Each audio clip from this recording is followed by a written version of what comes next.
We are looking for fairly concise answers. Don't let that, restrain. So you're interviewing academics. Yeah.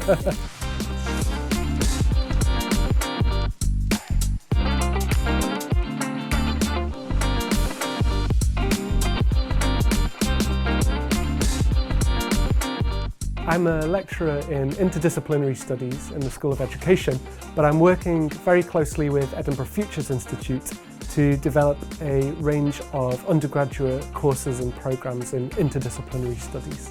Edinburgh Futures Institute is a major strategic investment by the university to create a space that is owned by all of the schools, where researchers from different disciplines can come together to address the world's biggest challenges.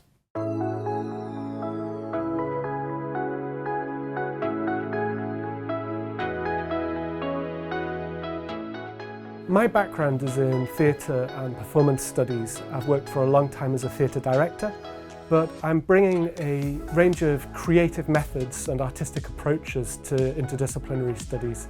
And I'm interested in working together with artists, scientists, ecologists on complex problems in unexpected places.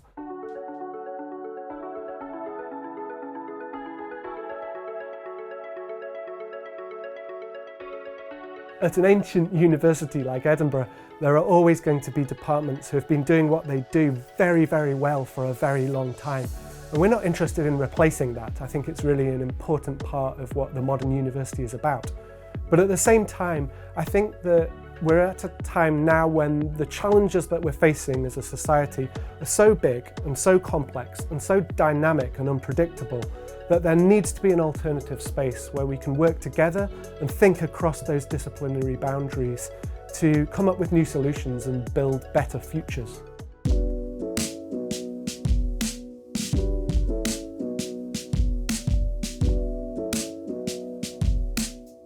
One of the main reasons that we've created this new degree programme in Interdisciplinary Futures is that we've been listening really carefully to what employers are telling us about what they want from our graduates. And those are skills in working together across disciplines, adapting to new and unpredictable situations, and responding to challenging, complex, multi-layered problems.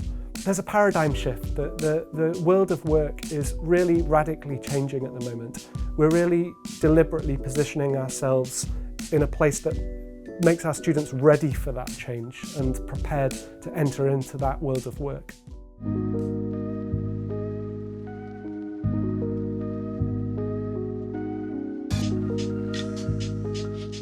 We have the creative space and the flexibility to be quite radical and experimental with what we're doing with assessment. So we start off by saying no exams. People don't like exams, they've been shown to be not as effective as other modes of assessment. But we go further than that. At pre-honours level, so that's first and second year before students enter the honours years of their degree programme, we don't use marks and we don't use grades. This is so popular and it gives students the sense that the pressure's been taken off in those early years.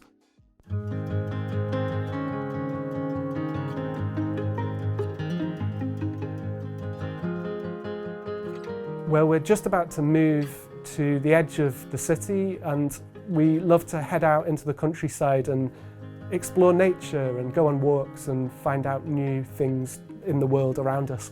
And I think it's that spirit of curiosity that I see in my children that we're hoping to capture and use as part of our work at the university, because that kind of naive curiosity about the world, I think, is too often squeezed out of the university experience. And I think there's really great value in finding a space to bring it back in. So it's about experimentation, exploration and curiosity. And that's what I spend the weekends doing with my family. So why not spend the weeks doing that with my students as well?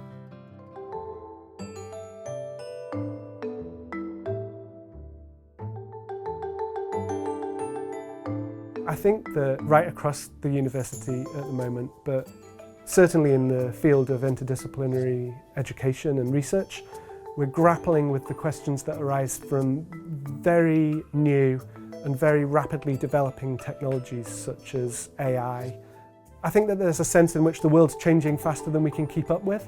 So we're thinking a lot at the moment about how we can design learning experiences and assessment that embraces these new technologies and developments rather than trying to mitigate for them or guard against them.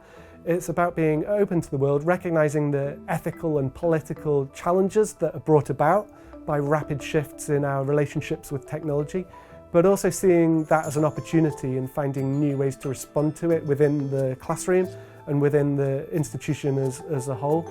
And so that's what I'm seeing. That's what the most exciting conversations are at the moment in this field.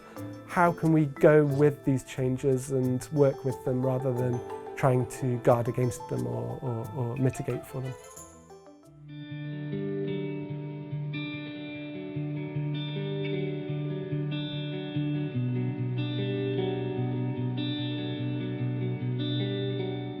So this is from a place called Knepp Castle Estate in West Sussex, and at this estate they've moved away from traditional arable farmland and relaxed their management of the land and introduced new animals that are allowed to roam freely across the site.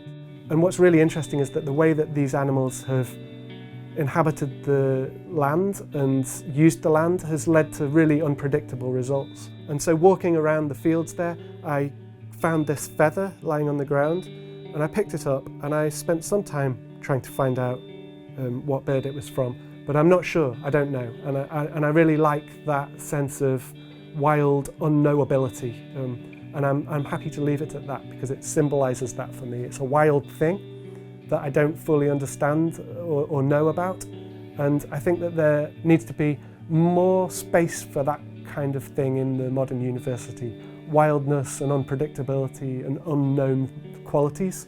I really did try and burst your bubble earlier offering to ID it, didn't I? Well, I'd still quite like to know. I'm kind of...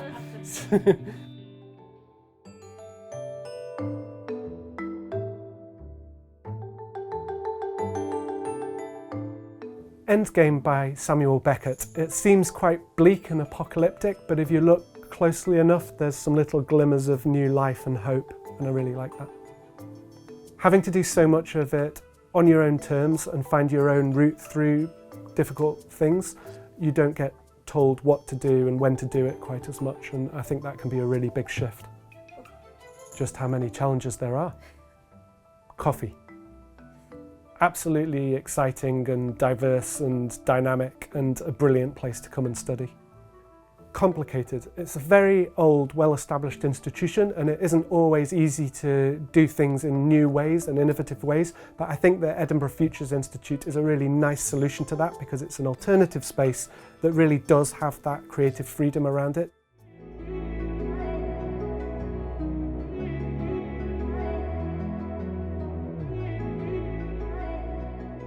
It's taught me to worry less about not getting things right the first time, and also to embrace just how long and messy and complicated new projects can be.